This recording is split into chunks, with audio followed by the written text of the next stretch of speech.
Hello and good evening to everyone, and I welcome you all tonight to the first event on Indian Jewish Voices in Literature.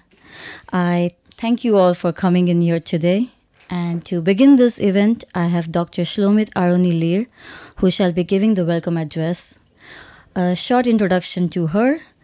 Dr. Shlomit Aroni-Lear is an award-winning gender researcher, essayist, and poet who has published 7 books so far. As part of her role as the chair of the Foreign Relations Committee to the Writers Association, she works to strengthen the ties between creators around the world and Israel.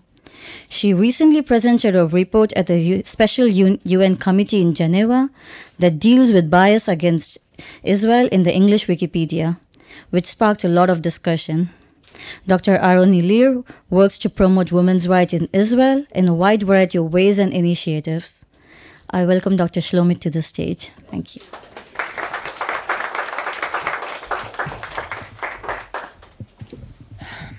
Good evening, everyone. It's a privilege to be here, and thank you very much for attending this event. I'm delighted to open the event celebrating the unique and rich Jewish Indian heritage. As the chair of the Foreign Affairs Committee of the Hebrew Writers Association, I find it particularly important for us in these challenging times to foster connection with Jewish communities worldwide and with the international community. Through events like this, we aim to highlight Israel's unique role as a home for diverse cultures and traditions, each with its own rich history. We are accustomed to regard India as a spiritual place, a place where travelers from all ages visit. However, the place of Indian Jewry in Israel as a connector between Indian tradition and Israeli tradition is well known and expressed in Ilana Shazor's book, Mother India, Father Israel.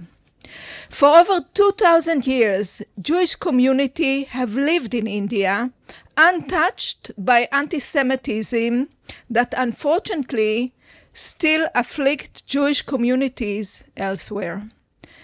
They preserved their faith, you preserved their faith and customs through oral traditions, passing stories from generation to generation.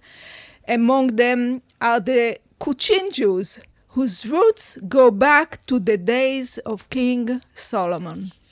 And I won't tell you all the stories I read in Ilana's book, but I highly recommend it.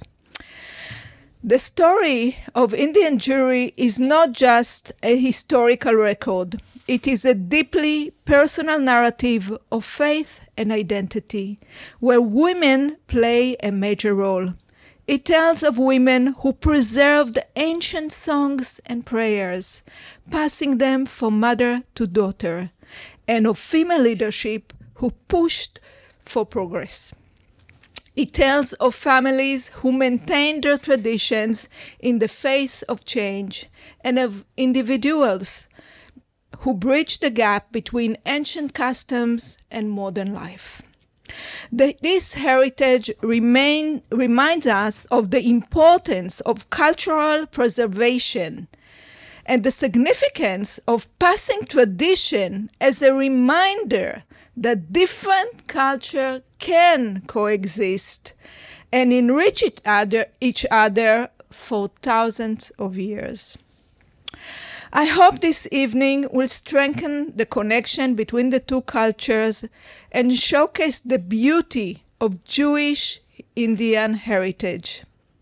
In conclusion, I would like to thank the Hebrew Writers Association, Tzvika Nir, Nira Toval, the members of the Foreign Committee, Ilana Shazor, who conceived the idea with me, and all those who made this possible.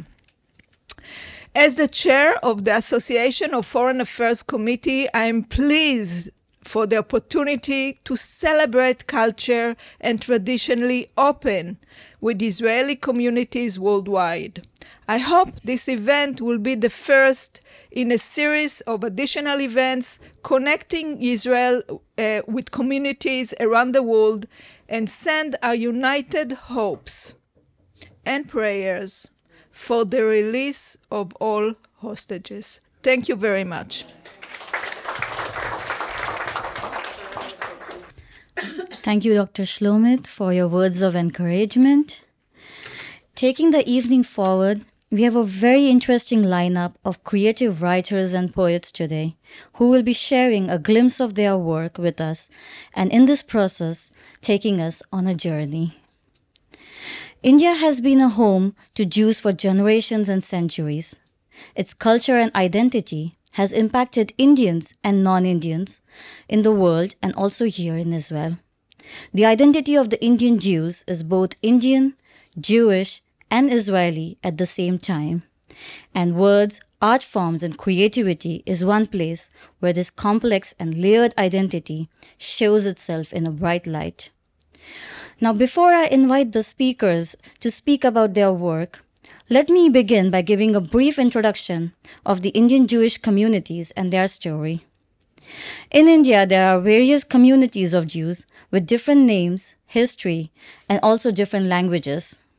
Tonight, we gather here from 3 such communities: the Jewish community of Cochin, the small but impressive community of Baghdadi Indian Jews, and the largest Jewish community of India, the Bnei Israel.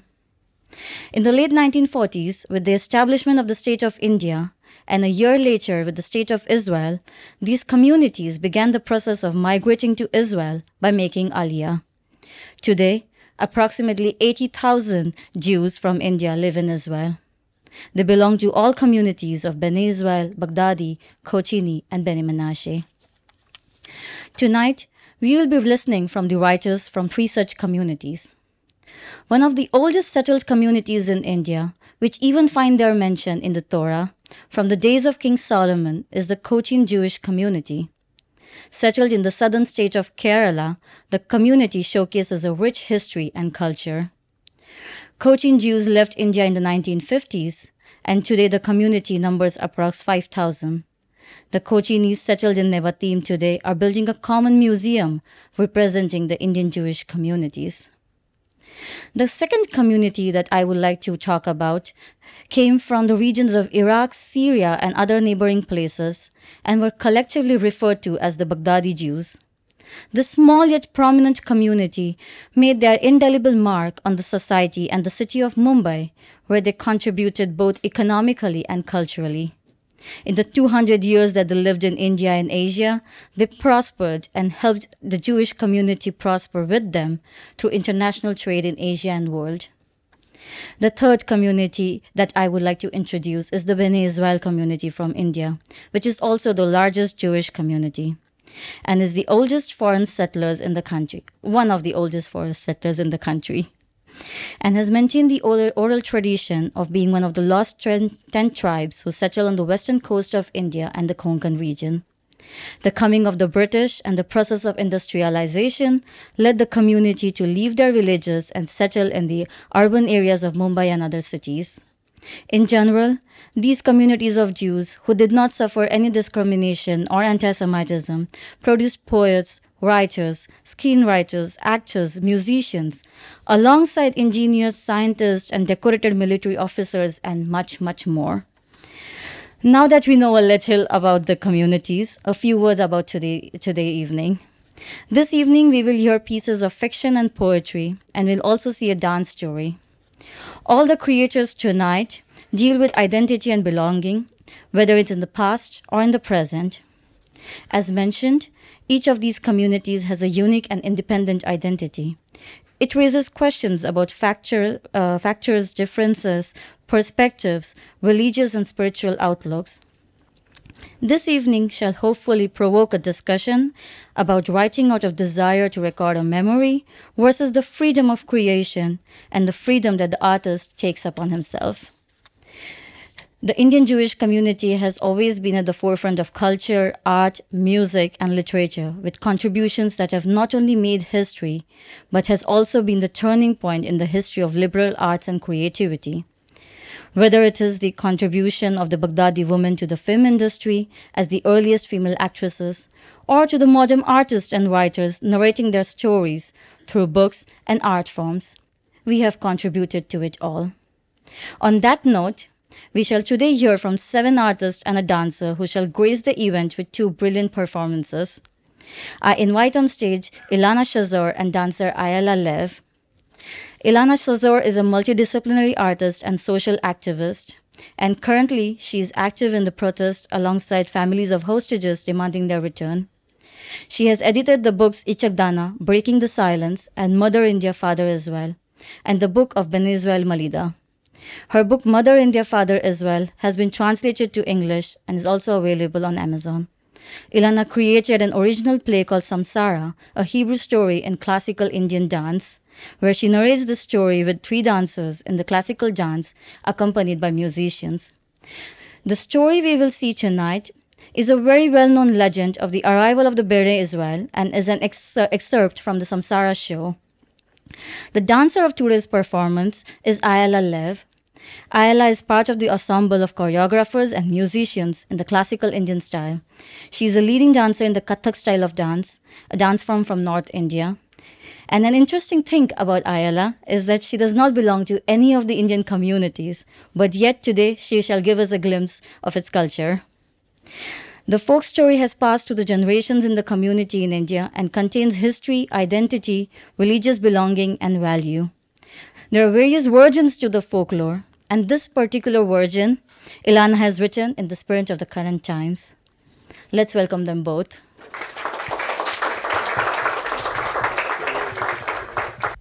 Many years ago, there were internal conflicts among the people of Israel. These disputes led to the scattering of our people. Our mothers and fathers left for Egypt and sailed south when a great storm broke out. They held on their holy books, but a huge wave came and washed them away. 7 men and 7 women cried out the sacred Hebrew prayer, Shema Israel, Adonai Eloheinu, Adonai Echad. Thunder and darkness descended. In the morning, the sky was clear and the sea was calm. In the valley near the shore, a myna bird flew. A cow wandered, and a peacock flaunted its tail. From the village near the shore, fishermen emerged, holding nets, dressed in dhotis. A Brahmin also came to perform the morning prayer, puja. When they reached the shore, they saw that it was full of men and women who had drowned and lost everything. Not even a garment was left on the bodies. Poor people, said the fisherman. This is their karma, replied the Brahmin. He ordered wood to be brought to prepare for the cremation of those who perished. The fishermen gathered wood, placed the deceased on them, and the Brahmin led the fire. Suddenly, from the fire, 7 women and 7 men rose and shouted, "Stop! Put out the fire!" The fishermen put out the fire, and when they looked at the naked survivors, they noticed something different about the men, but they said nothing. They dressed the survivors in saris and dhotis, and the Brahmin turned to them and asked, "Who are you?" "We are Bnei Israel," answered the survivors. "According to our belief, the last respect for the dead is in burial, not cremation." The Brahmin was surprised. A curious fisherman looking at the men asked, "Were you born like this?" "This is the oath of our ancestor, a sign of a people of Israel." The Brahmin declared, "There are many ways to reach God." The fisherman nodded. The sky was made for everyone. The Brahmin allotted plots of land to bury the dead, and the survivors were grateful. They arrived with nothing and were lovingly received by the kind Hindus. בני ישראל, בלי לצאת מהhouse,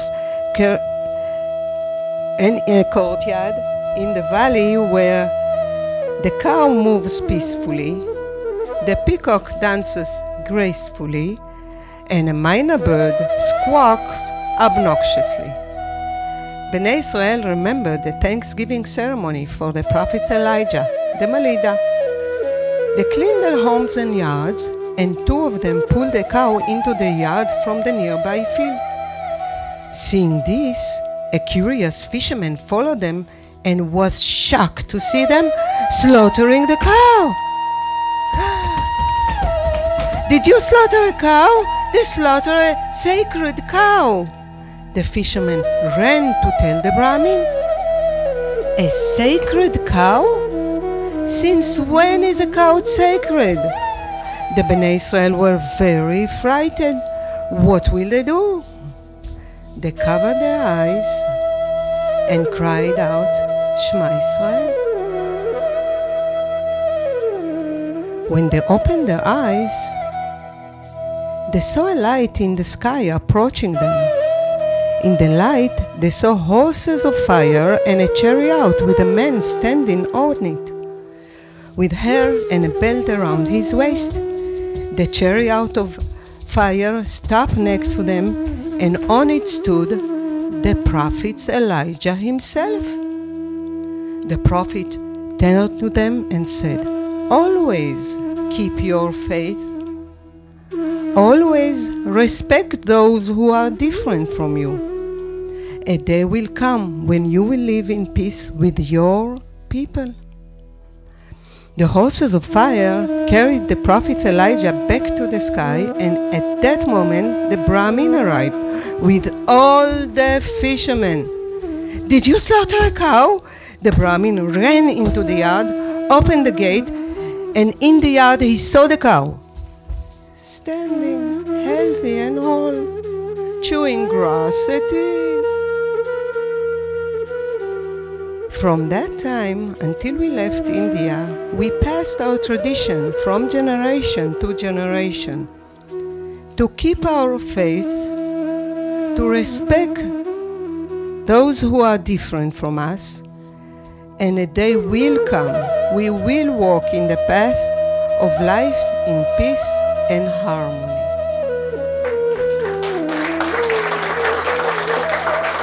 Thank you.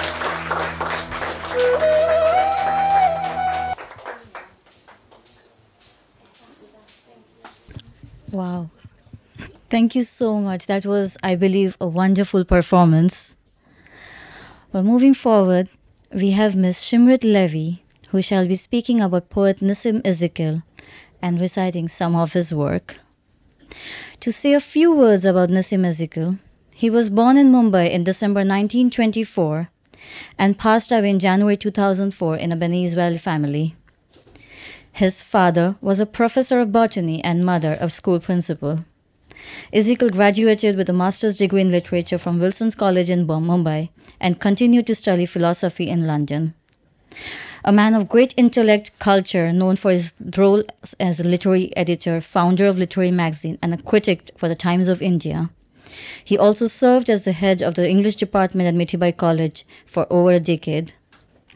Nissim Ezekiel wrote extensively in English and is considered a pioneer of modern English poetry in India. His first collection of poetry, A Time of Change, published in 1952, holds the distinction of being the first significant post-colonial book of poetry in the English language. He was awarded the Padma Shri Award, the fourth highest civilian award in India, and the Sahitya Akademi Award, the highest honor in Indian literature. To present his work to us, we have Ms. Shimrit Levy. Ms. Levy was born in Israel and belongs to the Bnei Israel community. She is a student of literature and philosophy and was one of the founders of the group of New Generation of Indian Jews in Israel that has initiated the promotion of the Malida ceremony in the programs of the Ministry of Education in Israel in 2019. Shimrit is a proud mother of two and is engaged in translating the poetry of Nissim Ezekiel, This evening, an event is also created thanks to her initiative. We shall be seeing her video shortly. Hello, and thank you for having me on this platform tonight. I'm sorry I cannot be with you there physically. I'm very excited to share with you a little bit about the poet who is considered the father of modern Indian English poetry, Nissim Ezekiel. There are so many things I would like to talk about, but I had to focus. So in my limited time, I've decided to delve into the post-colonialist writings of Nissim. Among his works, Nissim explores themes of passion, love, personal experience, and philosophical musing. Yet, even within these themes, you can discern subtle critiques of the suppression or erasure of Indian culture, nativism, and the quest for identity.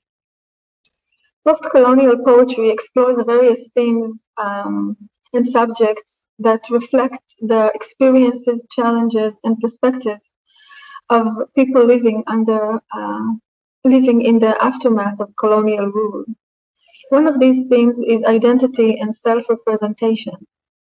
In his poem, Minority Poem, Ezekiel writes about cultural displacement and the quest for belonging.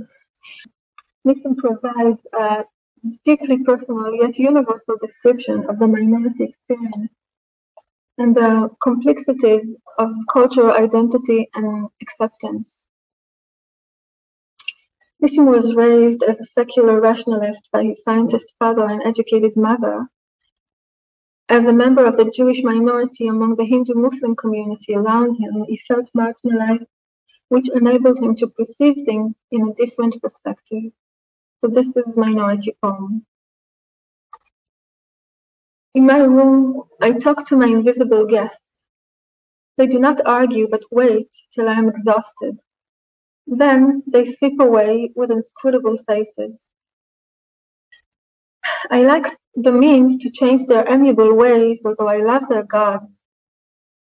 It's the language really separates whatever else is shared. On the other hand, everyone understands Mother Teresa. Her guests die visibly in her arms.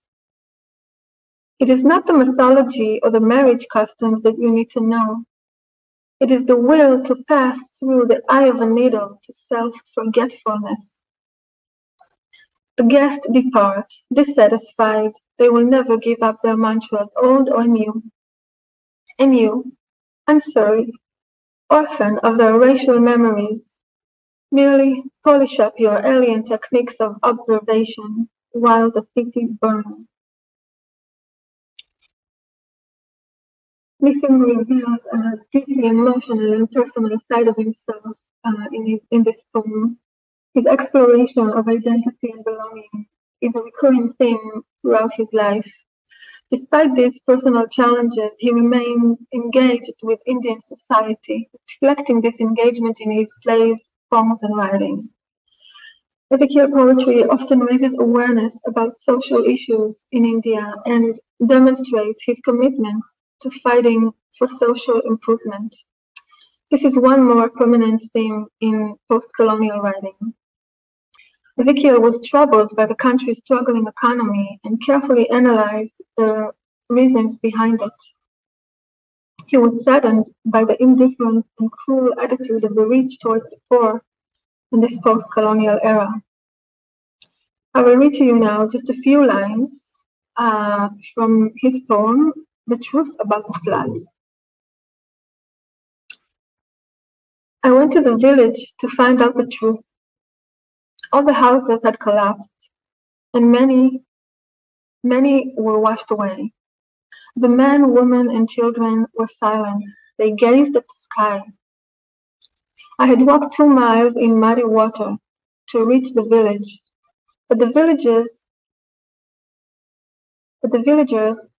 would not tell me anything until I convinced them I was not a government official. This poem portrays the picture of a post-flood scenario where the inflicted people did not get help from the government officials. During natural disasters like floods, thousands of people become homeless and jobless and hungry. Government officials often misuse funds meant to help the victims. Nissim wrote this poem as a response to an article that was published in the Indian Express in September 1967. That article was given statistics about the areas that were hit by the floods, like Bihar and Orissa, and that article was lacking the human perspective. The truth about the floods is a wonderful example of Nissim's inner activist, his care for the underprivileged, and his seek for justice.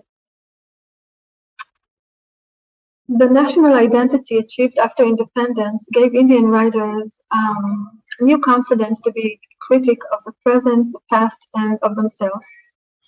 Nissim challenges the narratives and ideologies imposed by colonizers. Post-colonial poetry often explores how colonialism had affected the self-perception and representation of colonized people. I will read to you now a few stanzas of one of my favorite poems of Nissim, and that touches exactly in this subject. It's called In India. Always in the sun's eye, here among the beggars, hookers, pavements, slums, dead souls of men and gods, burnt out mothers, frightened virgin, wasted child, and tortured animal, all in noisy silence, suffering the place and time. I ride my elephants of thought, a Suzanne slung around my neck. Before I will continue, I want to talk about this stanza because it's very different from the others. He begins with a description of a typical Indian urban street that has poverty and suffering. Nissim is an urban writer, and he describes the Indian streets in many of his poems. He never tries to make it pretty. He chooses to reflect reality as ugly, as triggering as possible. Many Indians look away. They don't feel like the Indian street represents them, but Nissim insists on bringing a lyrical description of the unpleasant side of India in order to never ignore it. Moving on to the second and third stanzas. The Roman Catholic Goan boys, Goan as from Goa. The whitewashed Anglo-Indian boys, the muscle-bone Islamic boys, were honest in their prayers. They copied, bullied, stole in pairs. They bragged about their love affairs. They carved at the table, broke the chairs, but never missed their prayers. I want to talk about this too. Nissim is mocking the middle-class, high-class students in many ways in these lines, as you can see. But I want to draw your attention to the phrase whitewashed Anglo-Indians. This is a very harsh phrase to use. While I was translating, I was struggling with how to translate this phrase because the Hebrew equivalent is mishtaknezim. By calling them whitewashed, you can feel how much he despised them. Moving on to the last stanza of the poem. It's pretty long, so I encourage you to read the whole poem. This, she said to herself, as she sat at the table with her English boss. This is the promise. The long evenings in the large apartment with cold beer and Western music, lucid talk of art and literature and all the changes India needs. At the second meeting in the large apartment, after cold beer and the music on, she sat in this sorry. The struggle had been hard and not altogether successful. Certainly the blouse would not be used again. But with true British courtesy, he lent her a safety pin before she took the elevator down. This is how he chooses to end the poem. And in this stanza, Nissim describes a sexual colonial occupation of an Indian woman by a British man. Nissim criticizes those who try to be Western because he feels proud of his culture. He has dignity and love for everything that is Indian. Nissim Ezekiel's writing reflect a profound Indian consciousness characterized by a fusion of Indian tradition, culture, and everyday life. This unique cultural pattern of India, intertwined with deep-rooted Indian ideas, forms the essence of his literary work. And now, some background casually, his autobiographical poem, The Last Two Stanzas. The Indian landscape sears my eyes. I have become a part of it, to be observed by foreigners. They say I am singular. Their letters overstate the case. I have made my commitments now. This is one, to stay where I am. As others choose to give themselves in some remote and backward place, my backward place is where I am.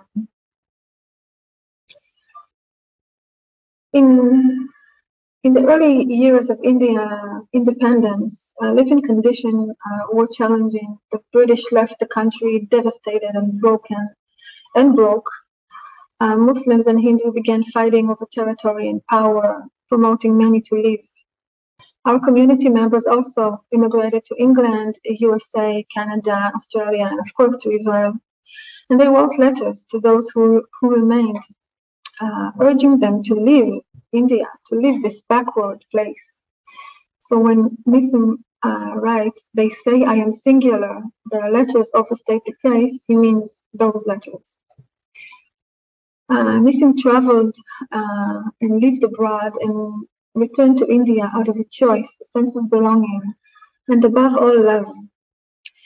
Nissim's realization that nowhere else in the world but India would he be truly seen as he is, his refusal to give up on India, even in hard times, in crucial times, and his hope to improve it is inspiring and exemplify true patriotism. Personally, as someone who enjoys contemplating and even the uncomfortable and unpleasant aspects of life, I identify strongly with Nissim in his quest for identity. And of course, his love for India. India has kept us safe for 2,000 years. No glass ceiling, no anti-Semitism, shaping our thoughts, hearts, appearance, and way of life. Even long after we've left, I believe, and Nissim had proven, that we are not orphans of racial memories. We have racial memories, Jewish racial memories, Indian racial memories, and the racial memories of the Indian nation continue to resonate deeply with us. Thank you.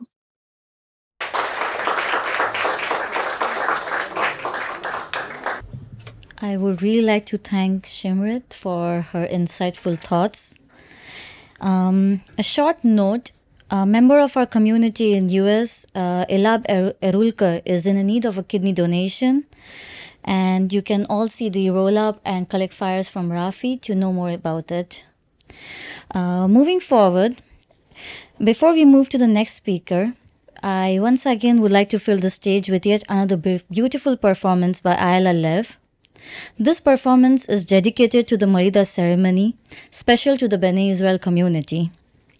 It shall give a glimpse of a preparation by women, the inviting of guests, the lighting of the candle, and the many blessings that take place in the ceremony that is simply referred to as Eliyahu Hanavi.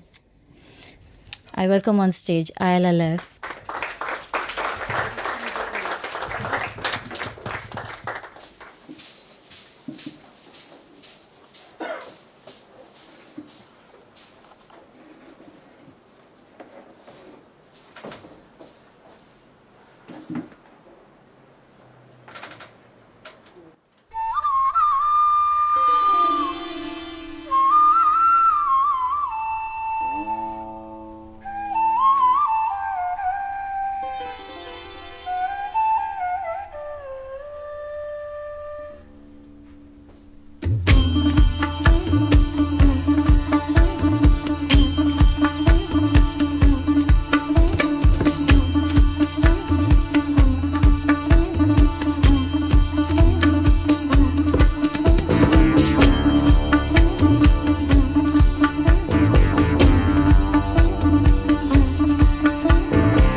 מסמלת את קבלת התורה, הר סיני, וקבלת התורה זה הסוף שלה.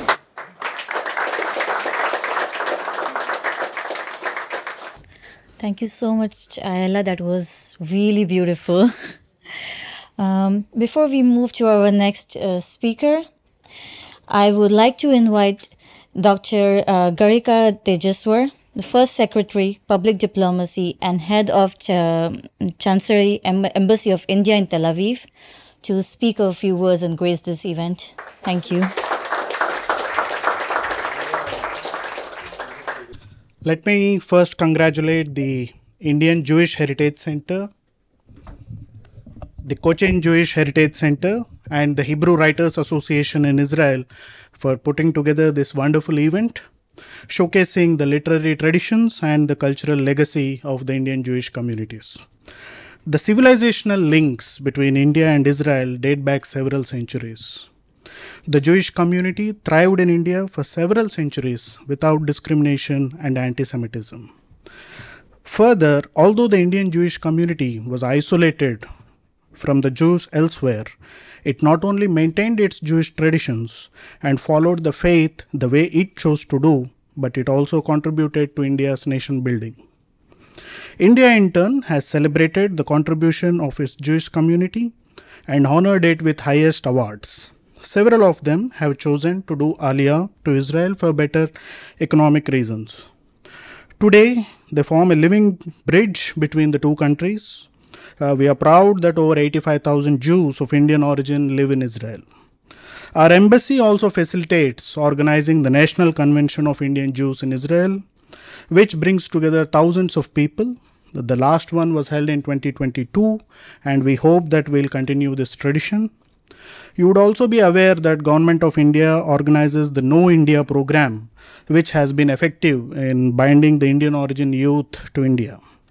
We have an established Indian Cultural Center in Tel Aviv, which organizes various cultural and literary events from time to time, and I hope to see you in one of our future events. Thank you.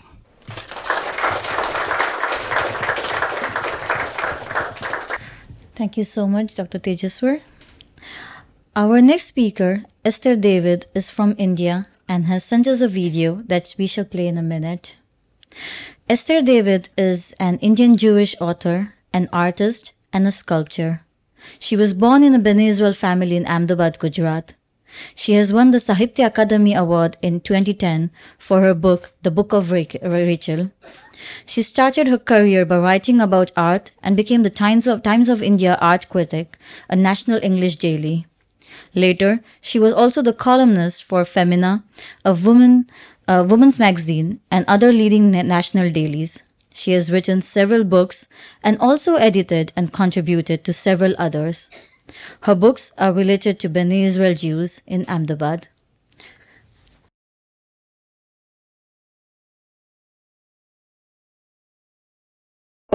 This is Esther David, and I'm speaking from Ahmedabad, India, and I'm going to read a part from my first novel, The Walled City.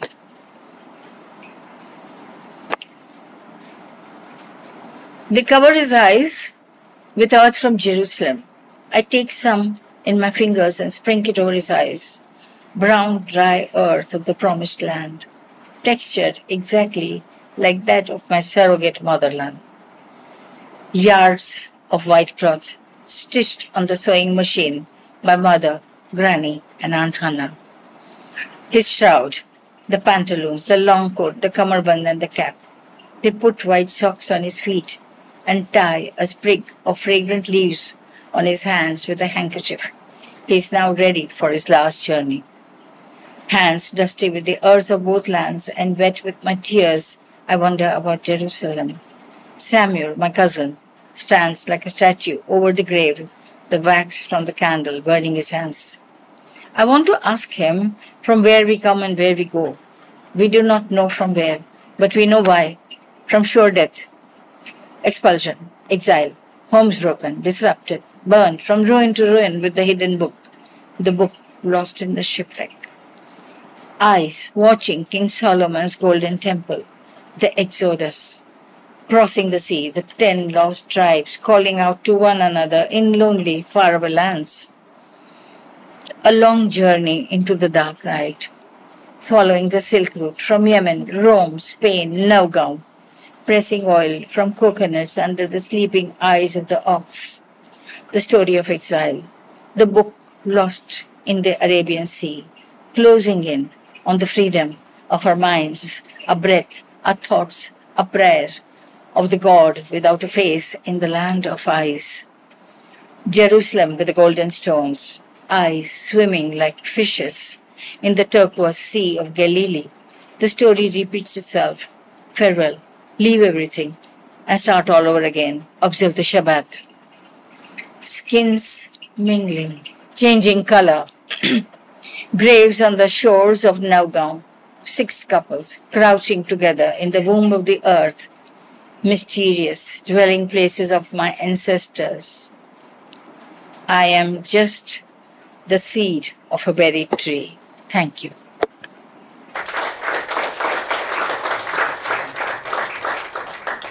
I thank Esther David for her beautiful narration. I would now like to present Professor Yael Suleiman. She is also in a video form. Professor Suleiman was a tenured associate professor of women's studies in the University of Iowa, USA. She was also a program officer at the Ford Foundation, New York. She's the author of several books, scholarly papers, and popular articles for newspapers and magazines on gender, development, race, social justice, women's rights issues, and writes about her community, the Baghdadi Jews of Calcutta. Her books relating to Kolkata cultural history includes Jewish Portraits, Indian Frames, Women's Narratives from a Diaspora of Hope, 2 novels, The Man with Many Hats and The Teak Almira, and numerous scholarly as well as popular articles. Her most recent co-authored publication is Where God Resides, Kolkata's Sacred Places and Adda, the College Street Coffee House. She also curated the Digital Archives, Indian Jewish Center, and she currently lives mostly in Kolkata.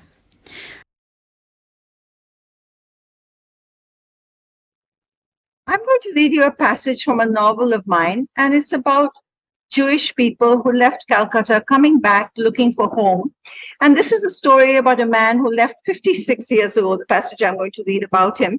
And he's coming back to see Calcutta and expecting a Calcutta that is no more.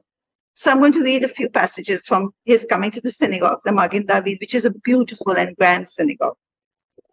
Modi's car halted at the Magen David synagogue. Its main gate was entirely blocked by ramshackle stalls that sold cheap wholesale costume jewelry and gaudily colored hair clips and plastic hairbands. The street was crammed with people, carts, cars, rickshaws, all about. There was a deafening honking, hooting, and shouting. Try as he might, Modi couldn't escape the din that assailed him. Once again, he tried to resist the menacing city that was overwhelming his senses, despite his valiant attempts to shut it out.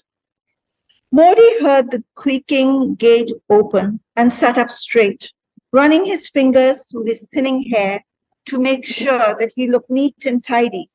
The driver parked the car under the ample portico as the old caretaker threw open the heavy teak doors of the Magen David.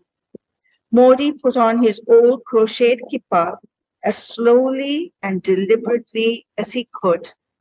Then he mounted the 7 steps leading to the vast hall. At each step, he paused to savor the grandeur before him. The enclosed bima that rose at the center had a very large crystal chandelier directly above it.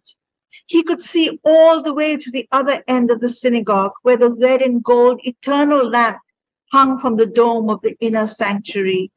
Enraptured, he stood at the plinth for a few minutes to consecrate the moment. Then, overwhelmed with awe and gratitude, he prostrated himself on the checkered floor to praise the Lord, after which the caretaker helped him to his feet. He took a deep breath I'm so thankful that the Magen David is as magnificent as I remembered it. Maybe even more impressive than I had recalled. Is it because I'm comparing it to the Beth Israel in Sydney? His spirits rose as he looked up to admire the towering ceiling, the sturdy stone pillars, and the intricate black and gold floral railings around the ladies' balcony. He estimated that the ceiling height must be more than 50 feet tall. He walked directly to his family pew and sat just where he had all the 22 years he'd lived in Calcutta. His lips moved in prayer, Shema Israel Adonai Eloheinu Adonai Echad. To him, the Magen David was an island of serenity amidst a raging sea that threatened to engulf and drown it. He found the deafening sounds of the streets, the crush of the people, and the unruly vehicles, street vendors, and makeshift stalls that jostled for every corner of space intolerable. The city's sweat, dirt, and grime affronted his senses. It's only by God's grace, he concluded, that the synagogue has kept this human tsunami at bay. He felt at ease at the synagogue, where he could see, feel, and almost stroke the past. There was no one but him in the synagogue. The caretaker had scuttled out after switching on the central crystal chandelier and the fans. He took out the worn prayer book and shawl that he carried from Calcutta to Sydney and back. He recited his prayers with his eyes closed, reliving the past as a smile crept around his lips. There.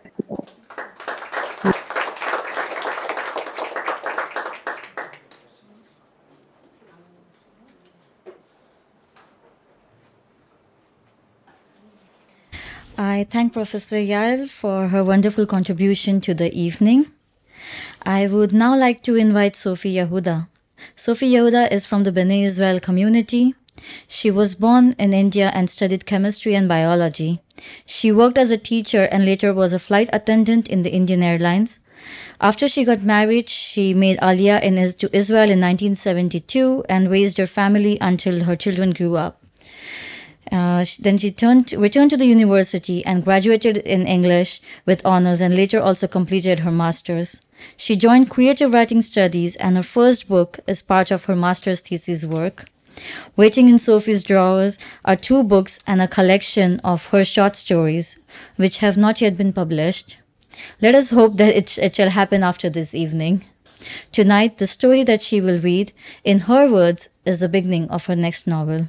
I invite Sophie Yehuda.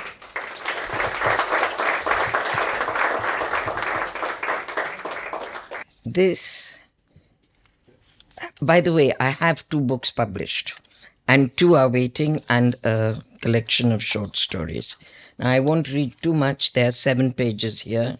It'll take too much of time. I'll only read the beginning and part from the middle, see what is happening to us as individuals at this time in Israel.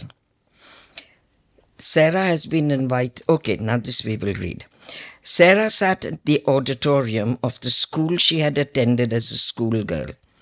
She had been there for the last time during the party given for the students that were to matriculate that year. That was 60 years ago. She looked around at the people she had not seen for a very long time. She did not recognize the vast majority. Time had taken its toll. She felt out of place. This was no longer home.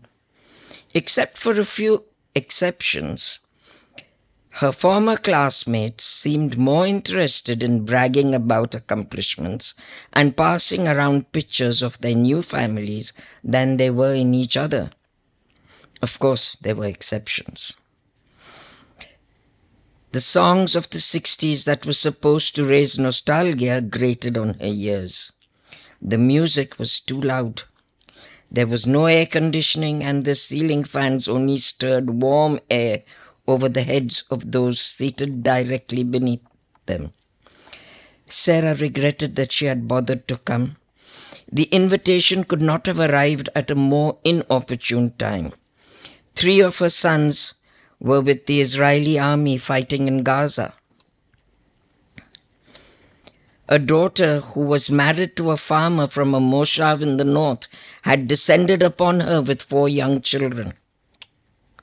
The son-in-law had remained behind to care for his crops and animals despite the almost daily shelling from across the Lebanese border. Sarah had enough on her hands. A trip to India was out of the question. Her family thought otherwise. Okay, her children convince her to go. You've got a telephone. If something happens, we'll phone you. Husband says nothing. He just puts the tickets in her hand. And she's sitting here and her 2 friends appear, her old friends. One, they were all names with S. One is Sudha, who's now a widow. And there is Shehnaz, who's a Muslim. Both have come after a very long time. So they decide to escape from the auditorium and go to the hotel and sit down where they can talk. So they stop at auto rickshaw, and the auto rickshaw driver is an old classmate. So she asks him, "You are Joginder Singh?" She asked. The hope in her voice was almost palpable. "Kaise pehchana? How did you recognize me?" he asked. Sarah leaned forward and kissed his cheek between his beard and his turban. "I sat behind you in class 7, so I recognized the way you hold your shoulders. One shoulder is slightly higher than the other. You were the kindest and most helpful boy in our class. You just disappeared in the middle of class 8. Your mother said that you had gone to Chandigarh to learn to become a motor mechanic." So Joginder's voice has become deeper than Sarah remembered. "I had enough of receiving a stroke from the cane across the back of my legs for every subject I failed in. Mother Superior, who was the headmistress at our time, was a merciless tyrant. I'm a mechanic now and I have my own garage. I also drive an auto rickshaw sometimes." Then he laughed. "You ladies are out late. Perhaps you want a drink or 2 in the hotel bar? Your husbands will tell you that you will end up in hell." "Then we'll go to hell," Shehnaz replied. "Huckleberry Finn, if I'm not mistaken. You girls read it to me." So Sudha explains to him what dyslexia is, and it goes on. And then he says, "You 3 ladies have made me very happy tonight. Most of my school friends pretend they do not know me. Some cross the street and prevent my talking to them. I become an old friend only when I present them with the bill for car repairs. Why should they recognize me? Who am I? I'm an uneducated mechanic and a rickshaw driver. Their success has gone to their heads." "What success? You earn more money in a day than Sudha earned as a teacher in a full month." Okay, so that is Joginder. Then we come to Sudha, who has been recently widowed, and she's been taking care of her husband who has been sick for a long time. And she explains I'm not going to read it, don't worry. I got it directly from my sister who took care of her husband, and he just passed away. So I don't want to read anything. So what is she looking for? She's looking for a little sympathy, friendship, understanding. But what does she feel? Where have I got it? Sarah took a deep breath when it's her turn to speak. She took a deep breath and then a sip of tea that she had forgotten about. Visions of what was happening in Israel went through her mind. Strange emotions stirred in her breast. She could not give in to them. Sudha is asking, who am I? I have spent my whole life and now I don't know who I am and what I want and how to pass my time. I have no identity. Everything was my family. Now, Sarah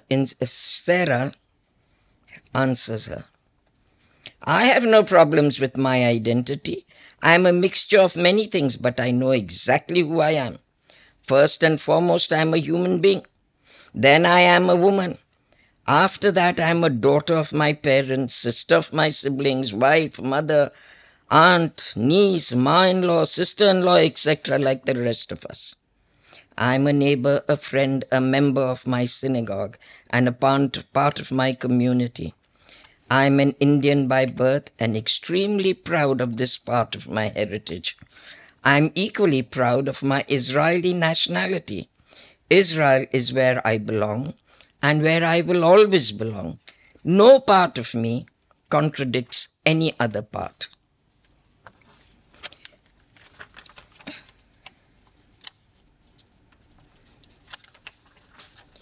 I am also a part of everything around me. Books I read, people I meet on the street, the local scenery, all become internalized and a part of me. Events that take place affect us all.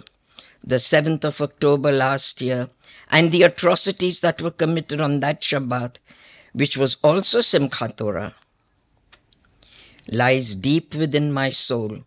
I have become a part of the families that worry and pray for our kidnapped, who are still being held hostage, and I'm also a part of the families that worry and pray for our sons and daughters who are battling for our very existence.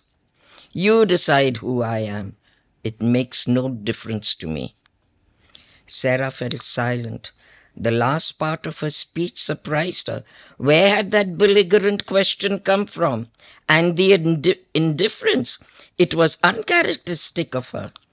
The years had not taught her the art of tact. She was as direct as she has always been. And Shehnaz also has come just to escape. Her husband has gone to Hyderabad for a wedding, and she being locked up in the house, being an athlete. Now she's an overweight woman, and this is her first chance to get out and meet her old friends. The reason they leave is Sarah's in a bad mood. She has no sympathy for anybody. This is what we have to be careful of. With our own suffering, we are losing sympathy for other people's suffering. And Shehnaz doesn't want the other students to go and tell her husband that they met her, because she's not been allowed to go out. She'll go to hell. And she says, I'd rather go to hell, because hell is only... The women in hell are only mindless, heartless, emotionless robots. If they have that, they're not entitled heaven, they're only entitled hell. That is her belief. So now I hope to develop this further. Just, let's see, if you like it, it's okay. Maybe I develop it, maybe. Thank you.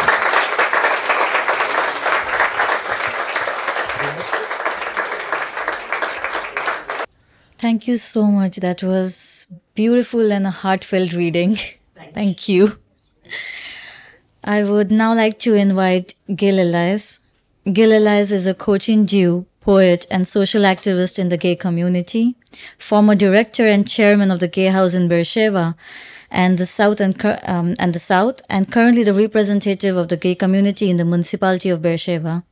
He has also written his thesis on language and sexuality in the Hebrew language department at Ben-Gurion University in Negev. I hope I got that right. And his second book is on its way and will be published by Gamma Publishings. I invite him to the stage.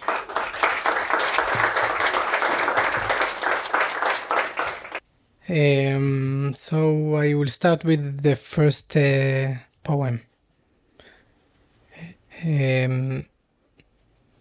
Here lies. I write on the synagogue's walls in Cochin, my head wobbling side to side.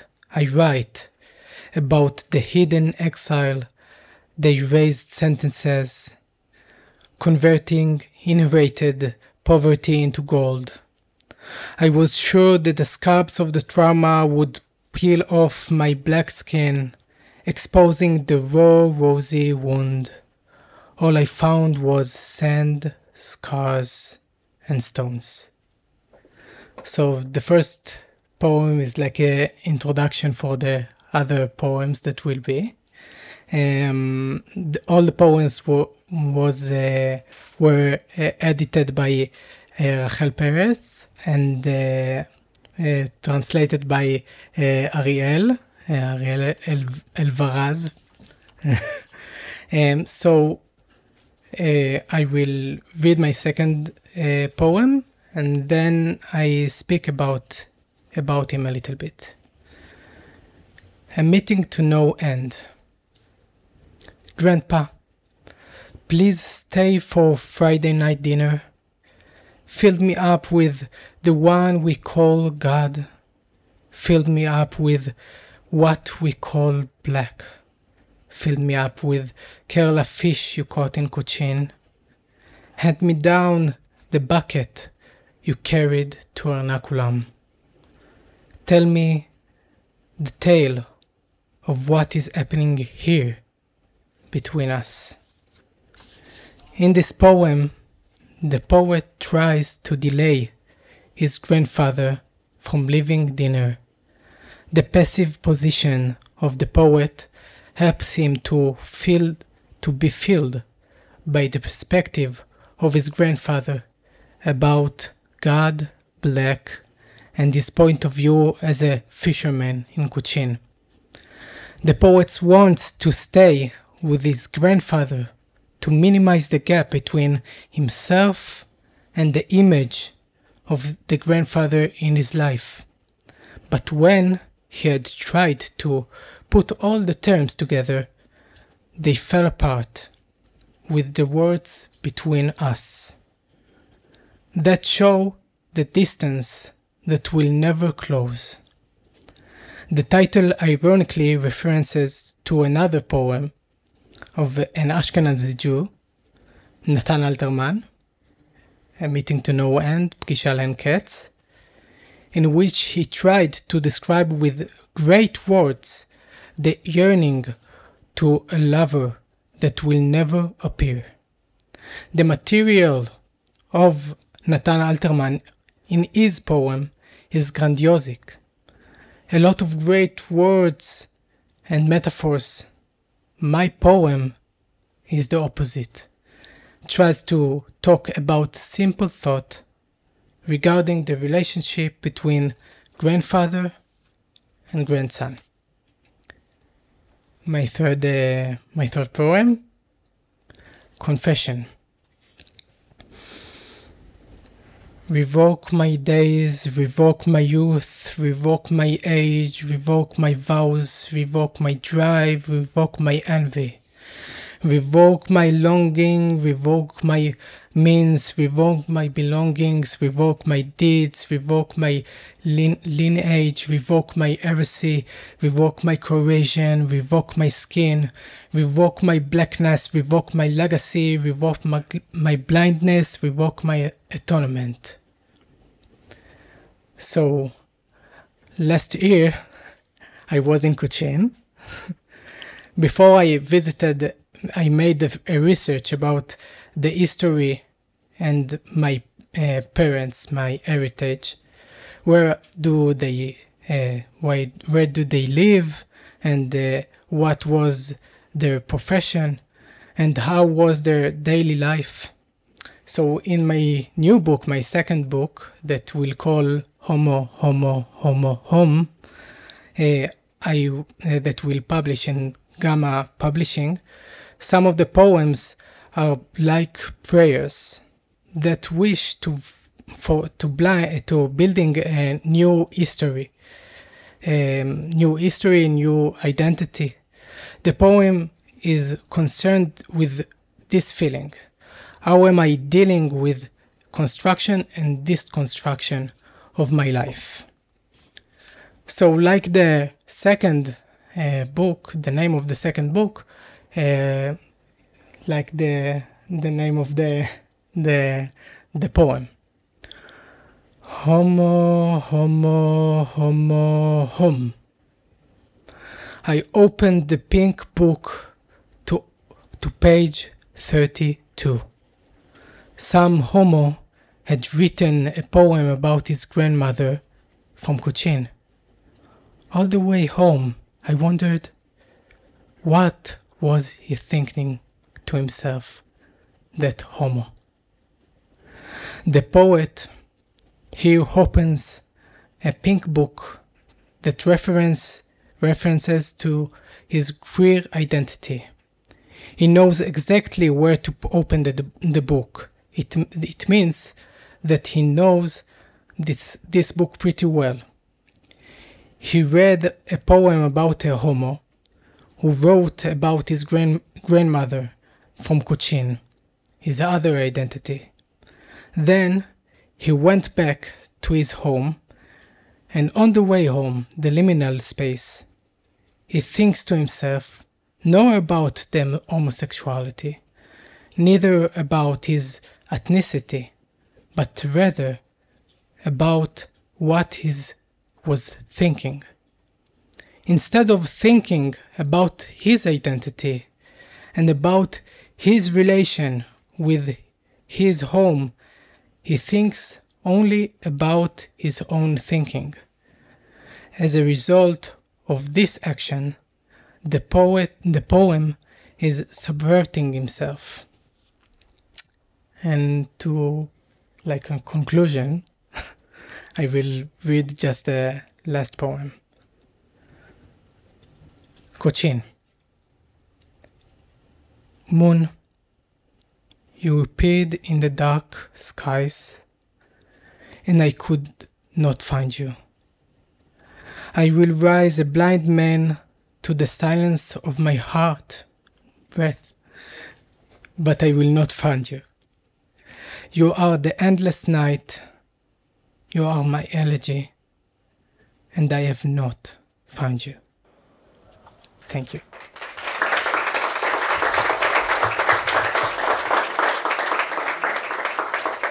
Thank you so much, and I wish you the very best with your next book. It's so engaging, and I'm so engaged that at some point I'm actually forgetting that I am the one who's supposed to come up here and introduce the next speaker. So I'm actually very grateful for today's program and to be here with all of you. I would now like to invite Dorit Namia. Dorit is a Cochini Jew and a former journalist and poet who published during the war her first book of poems, Journalist in the Field of the Soul. Dorit lives in the village of Far Yuval on the northern border, and the books of poem was created inside the mamad, the shelter place in her home. Following October 7, she was evacuated from her home along with her teenage daughter and her 2-year-old dog. They have been wandering from house to evacuated hotels and have already moved 5 places and are still unsure as to when they can return to their home in Far Yuval. Dorit is a modern cognitive thinking instructor, which is a way of internal work and strengthening. Dorit's parents were born in Kochi in India and came to Israel as children. After being married, they settled in Moshav Sde Eliezer and Emek Hula. I hope I'm pronouncing all the names right. Today, Dorit will read a poem written after October 7 and 2 poems from the book of poems she published. I invite her to the stage.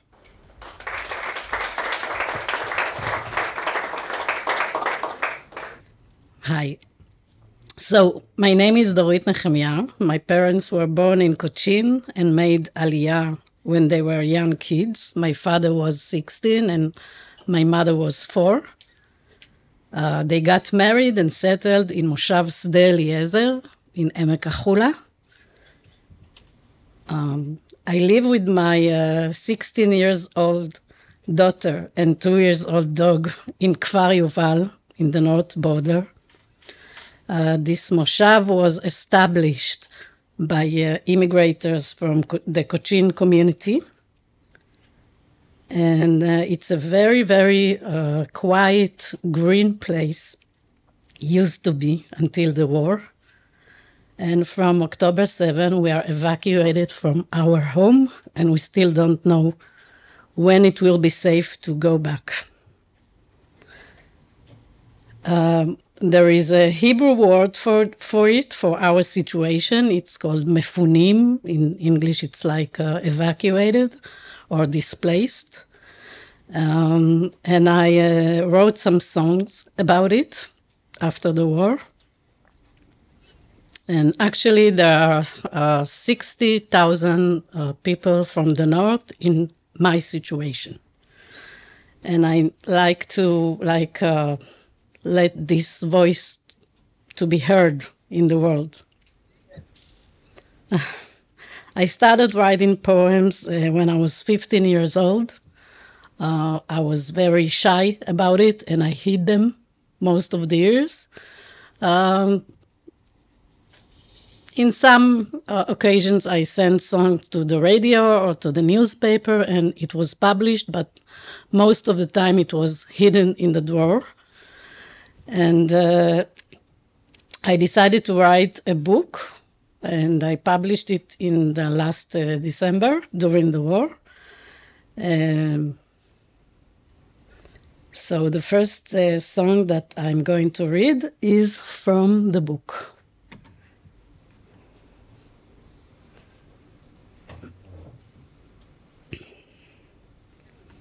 Okay.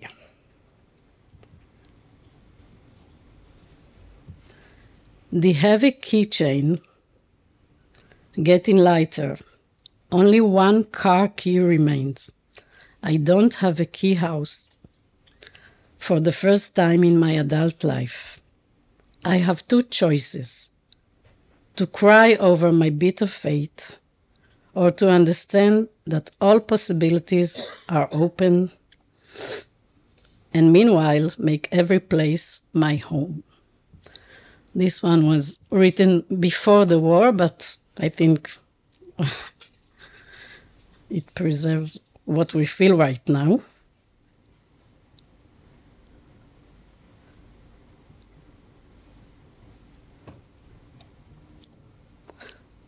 So during the war, I moved with my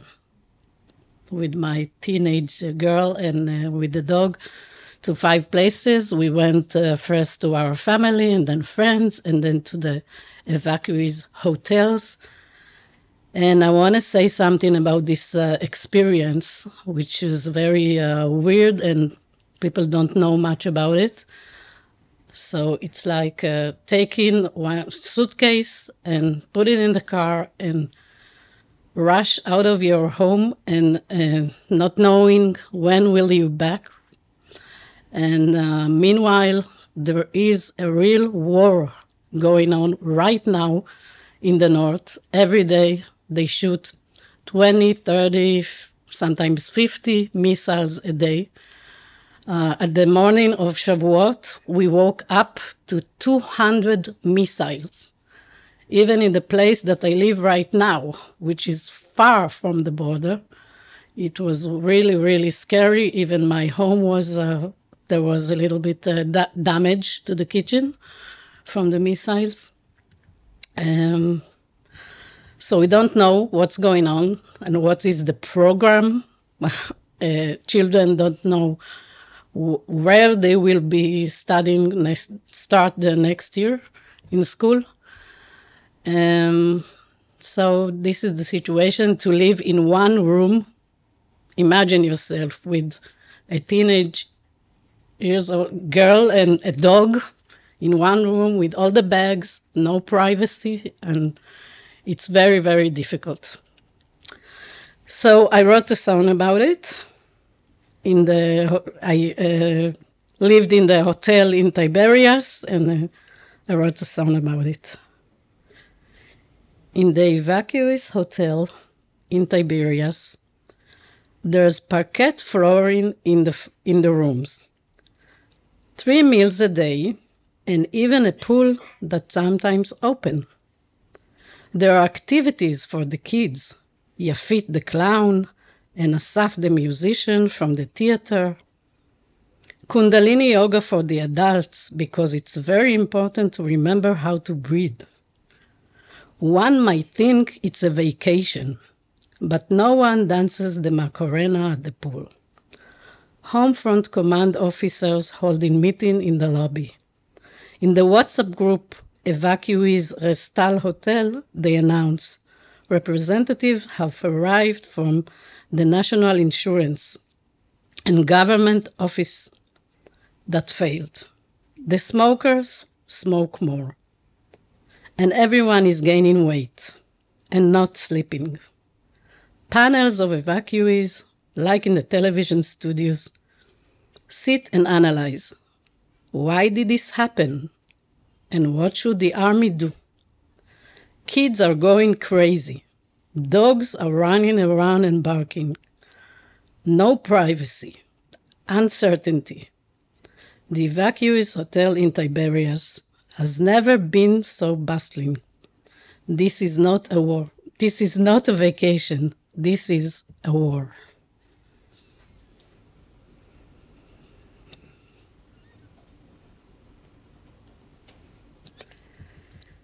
So 18 years ago, I started taking Yemima studies. It's inner self work. Yemima guides me to look on the whole picture, the good and the bad, and always choose the best for me. I became a guide myself in this method to the people of the North. And I believe we have great powers inside of us and abilities, and each one of us should look inside and use these powers and abilities, because no one else will do it for us. I don't think we will ever go back to what was before.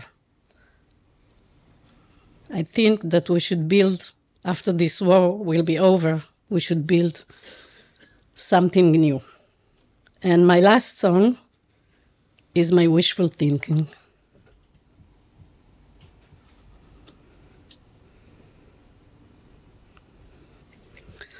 When the old structures will fall apart, and with them control and fear will be buried in the ruins of yesterday, will be built, a new world will be built. When I'll dare to bring forth my light and feel comfortable in my own skin, to listen to my soul, the wise, the knowing, I will build a new world. Beautiful children dancing, colorful children, understanding the essence of life. Let's build a new world. This is the book. Thank you.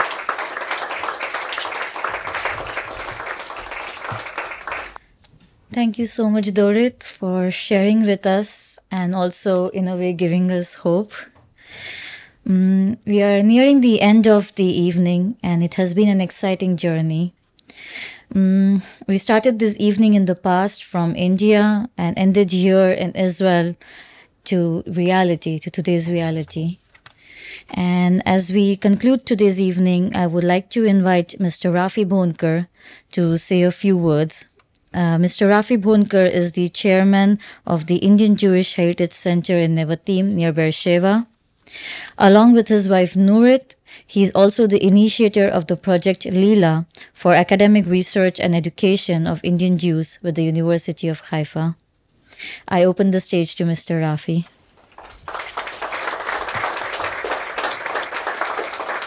Thank you, Leora. We have a few minutes, so maybe we can open this up also for a few questions, mostly to Sophie and Dorit and Gil, who are here. So think about it if you have some questions. In the meantime, maybe I'll tell you something. I hate shopping. I don't know if there's anyone else in the crowd who hates shopping, but I hate shopping. There's one person there. One more. So here's my trick. You know what I do? I go to a store and I like a certain shirt. I say, this is the right model, fits me. My wife looks at me. I take 2 more. Go for pants. I like them. The model is great, fits me fine. Wife gives me an okay. I get 2 more, different colors, 2 more. Look for shoes. If they're perfect, fit my feet, get one black, one brown. See? I guess there's other people who have the same trick. So this way, you just keep the shopping low. So I'll tell you a story. A few years ago, I woke up late, and I was late to work, so I rushed to get ready. I got ready quickly, went off to work. It was a hectic day, long day. I was at trade shows, standing most of the time, and my feet were aching. So finally I got home and was greeted by my wife and daughter, and I told them, I said, hey, it's been a long day. My feet are aching. I don't know. Unusual. My wife looked down. She said, did you notice you've got one brown shoe and one black shoe? Now that was odd, and I was really embarrassed because I looked and there was so many people. I met people. And no one said anything, and I must have looked like an idiot. But then my daughter looked down and said, did you notice that they're both left shoes? That's why my feet were aching. Now, that was a moment where I had this inspiration, and I'm not a poet. I've got nothing close to poetry. But that evening, I wrote a short poem, which probably wasn't that great, but it's a joke of the family now, and everyone remembers it, about two left shoes. I'm not going to read it because actually I lost it, but we still remember the general idea. But just writing that gave me the feeling of how difficult it is to write poetry. And so I have true appreciation for Sophie and for Dorit and Gil and Esther and Nissim Ezekiel, of course, and Jael, who have written so much. You need talent. You can't just write this. So thank you very much. Let's open it up for questions. Is there anyone who has any questions, especially for Sophie and Gil and Dorit here? If you do, feel free. Please. I have a question. Gil, I happen to know the poems, but I still have a question. Especially to Gil, I know that you wrote the poems before October 7th. Do you have, when you look at them now, do you see something different, or do you think differently about them after our reality has changed? So if I can repeat the question, and correct me if I'm wrong, is you're asking Gil that when he wrote the poems, he read them in a certain way, and now that he's looking back at them, does he see any difference? Is that your question? Okay, go ahead. Maybe you want to come up here because people can't hear you. So actually, I wrote the poems in my journey 1 year ago, something like that. And then I didn't really understand how important for me also not just the ethnicity and not just the sexual identity, but also the Jewish identity. And today for me, when I read again and again the poems, I understand that like it's reflect the Jewish identity, even that I didn't think about it. So yeah.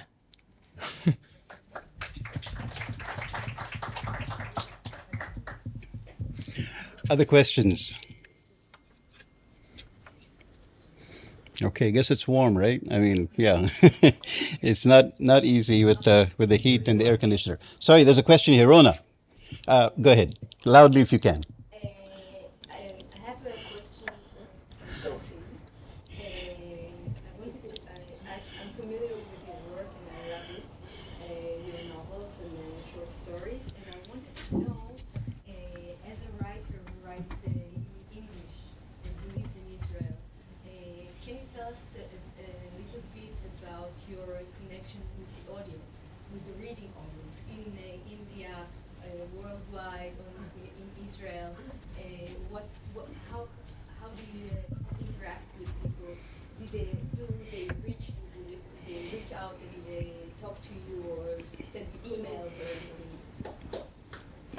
So let me make sure I repeat the question and correct me if I'm wrong, but please do come up, Sophie. The question was, how do you interact with your audience, right? Especially being Indian, living in Israel, two cultures, different languages, and across the oceans. Go ahead. Well, I'm very bad at that. Seriously. I write the book and I forget about it. If somebody contacts me, with all my heart, but I don't run after. That is why my other books are not published. I don't run after anybody. I don't have the talent for that. I only can write. If some agent comes and does it for me, oh, wonderful. But when there is an audience like this, I'm very happy to read, to tell them. But to run around and try and get it published, and like my last two books, I never advertised it. I don't have the money to go advertising each time $300 and then you sell one book. It's not worth it. I have a family to take care of. I write for myself. If I make money, good. If I don't make money, I got a husband who takes care of me.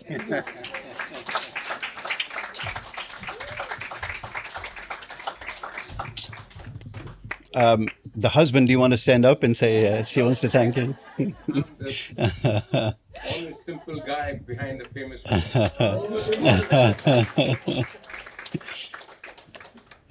What Sophie said is so true. It's so difficult to be an artist, especially. I have no business. Right. None at all. I can't push a book. I have books in my bag. I won't tell anybody, come and buy it. You want, come. You don't want. Where can we buy the books? From me. Or from Amazon. Great. I know Sophie since the day I was born. I'm 10 years younger than Sophie. She's my younger sister. She always had a very, very wild imagination. And she used to always write books and stories. And she used to write in the Femina. And she had all sorts of, in the drawers, papers and papers she used to write. I threw them all away. I didn't believe myself until my professor told me, publish. I said, who's going to read my writing? She was always wonderful with her pen. The hidden talent. And it's a pity that, and there's probably other people too who are not so keen about not the business sense. And you sometimes, the world loses the ability to see and get that exposed. So at least we have you this evening here. And it's highly recommended to read. Beautiful writing. Thank you. Wonderful. Ruth. There's only one problem with Sophie's books, is once you pick it up, you can't put it down. And I've read all her books. You have them here today? I have only one copy each. Go ahead. I think that's a wonderful attitude. I'm also, excuse me, a writer. And for me, I really want to publicize the story of our Indian Jewish communities. Maybe in Israel people know about it, but around the world people don't know about it. And so I really have appreciated, and I applaud everybody who read here, and whatever you've written has been amazing. And if you have it somewhere in your heart to go forth and talk about our communities, I think that's really, really important because we have such a treasure. Very true. Very true. If there's no other questions, it actually directly connects to what I was just about to say.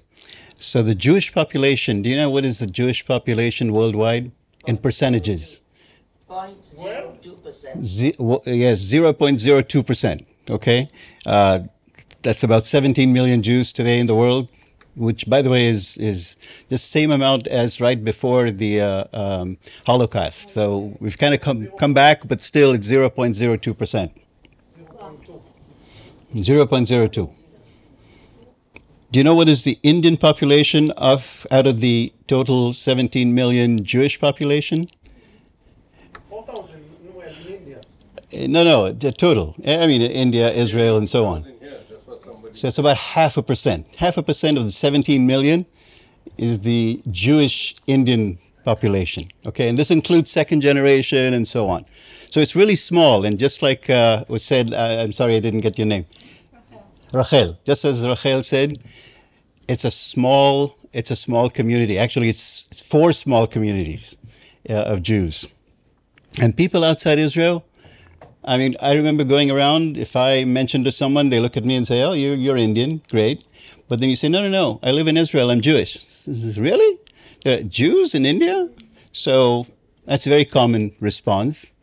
And actually a common response in Israel is when you say you're Indian, and they say, oh, yeah, I met someone in my army service who was from Cochin. So maybe they know someone or someone in the family, but that's where it ends. They have no clue that there's 4 different communities, isolated, different cultures and so on. Ron. When you meet somebody, they always say Cochini. Cochini. They don't know anything about the other community. Right. And actually there's a reason for that. The reason for that is, the Europeans arrived at Cochin first. And so when they wrote in there, and this is 500 years ago, they wrote about Cochin. The others were isolated, and so there was no access to them, although they've been there for a long time too. So frankly, actually a research question, which is interesting, would be, why did the Jews, when they left Israel, this is 2,500, 2,700 years ago, when they were in exile, why did they end up in the West? Why didn't they go east? Think about it. Back then, the East was more developed. China, India, Mesopotamia, those were the major civilizations. The civilization in Europe didn't exist, but they did. Go ahead, Sophie. The Romans took them to Europe, and from there they went. We were taken by the Assyrians to the east, and we went to the east. We are the 10 tribes of Israel, whereas they are Judah and Benjamin. That's true. That's why you got the name Jew, and we kept the name Bnei Israel. No, absolutely true. So what is said was true. My question was, though, if you think about it, 93% of the Jews of the world around World War I were in Eastern Europe. 93%. No, that's okay. But the ones that could have gone west and could have been the same. It's a research question. I don't know what the answer is. It's kind of interesting. So even though Indian Jews are a small number, I think they have a very rich heritage, and I think this evening demonstrates that. We're in the process, IJHC, the Indian Jewish Heritage Center, along with the Indian Jewish or the Cochini Heritage Center, are in the process of expanding the Cochini Museum in Nevatim, close to Beersheba, to build a major heritage center there. The cornerstone ceremony for that center was in mid last year, and we're in the process of expanding it. I think what you experienced here today was just one aspect, the literature aspect of the rich Indian Jewish heritage in general. There's other aspects, education, which we're promoting with the University of Haifa, along with Dr. Noga Kochavi. She's developed a unit of study. So going back to Rona, we're hoping to take that not just for academic purposes, but also for schools. And then promote research by individuals, current research, okay? Because there is research on Indian Jews, mostly done by foreigners. So actually the 2 students from the PhD who have scholarships and are doing it are Suraj, who started last year, sitting back there, Suraj Rajan.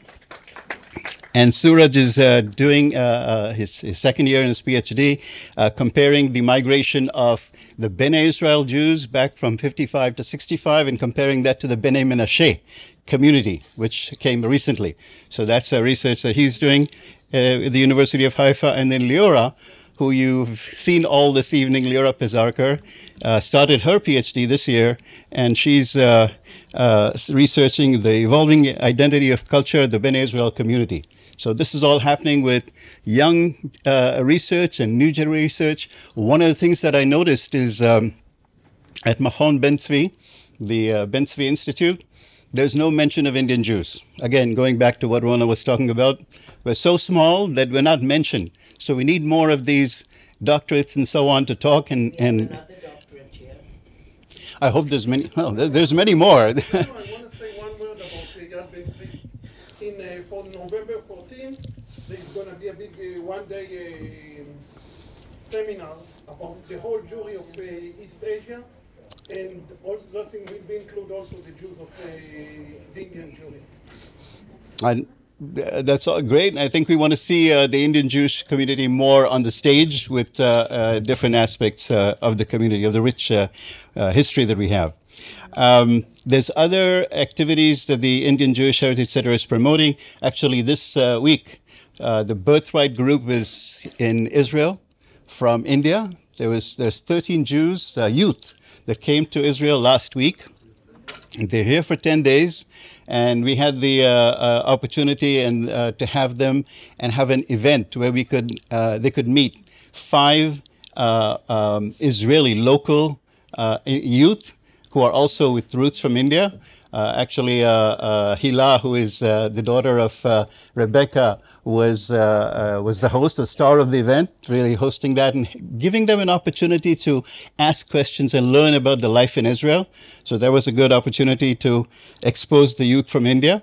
There was one from Cochin. I didn't know, but I asked her, and there's 14 families down there. I didn't know there was so many. I thought most of them were here in Israel.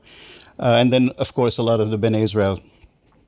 There was also at the Indian Cultural Center, a month ago, we had a trivia event with youngsters. We've got a group of young or second-generation Israelis with roots from India who get together once in a while. The last event was at the Indian Embassy's Cultural Center last month. And then there was also a book launch on the Karachi Jews, or the migration of the Karachi Jews from the eyes of a 9-year-old. And that was an event that we had at the Moshav Mesilat Zion, where the the Kochini Jews live. It was called The Blue Butterfly. Okay, that's a very interesting response. There's another one coming up on the Bnei Israel, which is going to be called, it's called The Chariot of Fire, which we will be launching in September. Can you say a few words about the book of the Jews of Karachi? Can you expand a few words? So, can we what? About the Jews of Karachi, the book on the Jews of Karachi. Cochin, sorry, I said Karachi, I meant Cochin. We did also have an event on the Karachis, which is what I mixed up. We had an event on the Karachi in Ramble, but the book is on Kochini Jews and the migration of Kochinis from the eyes of a 9-year-old. Sorry, thanks for the correction. There's also a statues garden that's coming up, right, in the Heritage Center, and which is really the main item. I think one of the things that to keep the heritage going, we really have to have a major heritage center. If you think about it, the Yemenites have one, the Iraqis have one, and so on. We need not just small centers, and I know there's some centers here and there in different places in Israel. We need a major center in Israel, not just for ourselves, but for the next generations, to keep the heritage and all of the knowledge that we have in one place.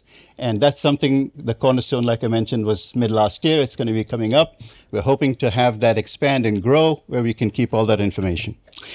So the next event, by the way, is on the 14th of July at the second academic conference at the University of Haifa. So that's going to be in less than a month, and we will be sending out invitations to everyone. Sorry? Okay, you want to say something before? No, you can finish. Oh, okay. So again, I want to point out to the flyer donation, by the way, this is something that we're trying to get help for someone from the community, Eliab, for a kidney donation. So if you know anyone, please forward that information, have them call me. I just want to thank everyone. Was there something you want to say before I do? I want to start by thanking Dr. Shlomit Aroni for having us here and the opportunity, giving us the opportunity at the Writers' House. I want to thank Tejashwar Gurkha for coming with his presence for the event, Ilana Shazor for making this organization, Liora Pizarkar for the moderation of the event, Shimrit Levi, who did all the graphics and the artwork and the presentation, Liz Muscle in the back there, working and helping us organize stuff, and then Ruth and Avner and Nemi Shachaf for founding the organization and enabling us to do this. So thank you very much. I want to end with a prayer for the release of all the kidnapped hostages and the safe return of the soldiers back home and all of the evacuees that they could go back home soon. Thank you very much. You want to say a few words? Thank you very much. Thank you very much for coming. There is one thing I want to say about this evening. I think the point is not numbers. The point is awareness, spiritual awareness to our identity. It's not number. It's not physical. Thank you.